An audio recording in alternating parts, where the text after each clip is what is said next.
Entonces el seminario básicamente en una primera parte consistió en dar una mirada, digamos, al contexto macroeconómico definido por el contexto internacional, las cuentas externas, la actividad económica, las finanzas públicas y la política monetaria.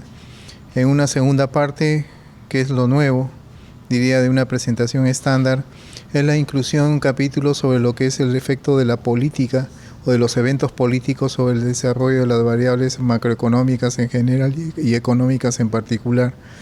Había cuenta, digamos, de lo que está sucediendo en el país en términos generales. Estos temas de corrupción y pérdida de confianza están originando la ralentización de la inversión y, como lo explicaba en el seminario, la ralentización de la inversión definitivamente impacta también en el consumo privado y por lo tanto en la demanda interna y en la actividad económica.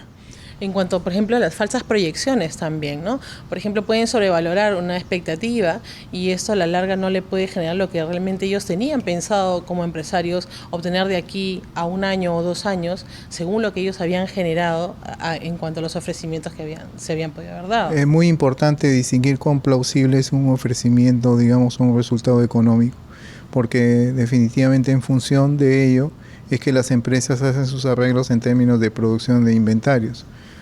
Por ejemplo, si hay un anuncio partiendo de una situación de recesión en una economía y hay un anuncio de reactivación de esta, si el anuncio es plausible, o sea, si realmente es factible de que la economía se pueda reactivar, ¿qué hace el empresario ahora?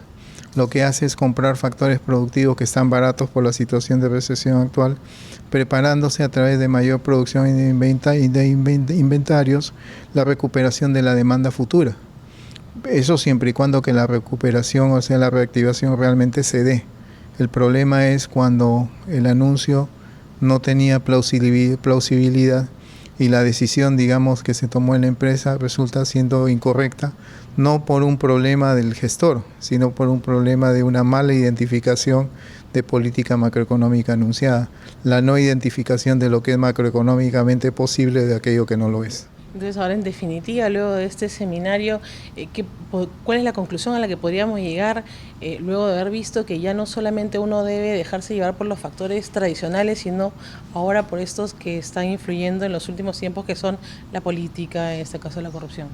Hasta años atrás la política no tenía nada que ver con la parte económica. La política iba por un lado, los eventos políticos por un lado y los eventos económicos por otro.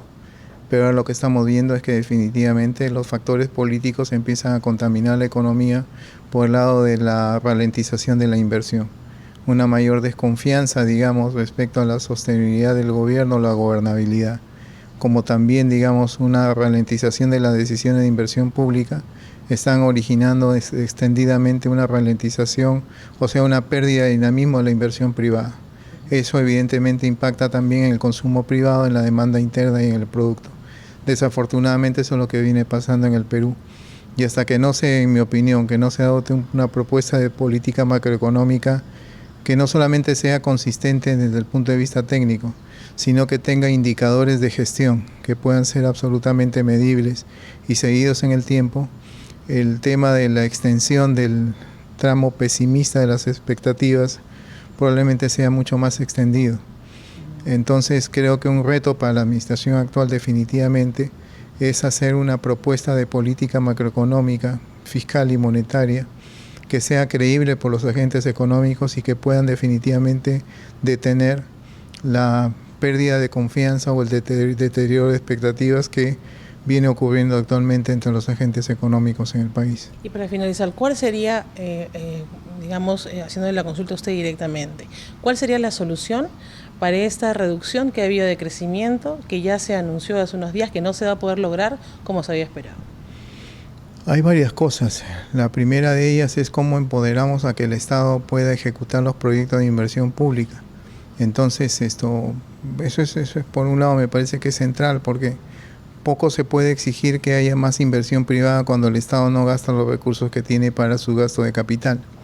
La otra cosa es, para asegurar eso, se necesita empoderar las capacidades de gestión de gobiernos regionales y de municipalidades. Lo que se estaba haciendo hasta ahora es que se les ha trasladado competencias, se les ha trasladado recursos, pero no capacidades de gestión. Y ahí me parece que eso es central. El otro tema fundamental, digamos, es cómo alinear en el tramo favorable las expectativas, digamos, por el lado del sector privado. Y para eso, en principio, tiene que haber una inversión pública que, como yo lo dije en la exposición, es funcional a la inversión privada. Tiene que haber una demostración clara de que se está dinamizando la inversión pública. Pero a su vez, definitivamente, digamos, a partir de una política fiscal un poco más agresiva, donde definitivamente creo que debe permitirse un déficit fiscal algo mayor que el 2.8% con el que se terminó el año pasado, porque se necesita impulsar la demanda interna. En la medida que se impulse la demanda interna, los agentes económicos privados van a ver que la economía empieza a agarrar viada y a partir de ello pueden gatillarse decisiones de inversión privada. Obviamente en un contexto de mayor transparencia y responsabilidad en cuanto a lo que es la gestión macroeconómica del Estado, ¿no?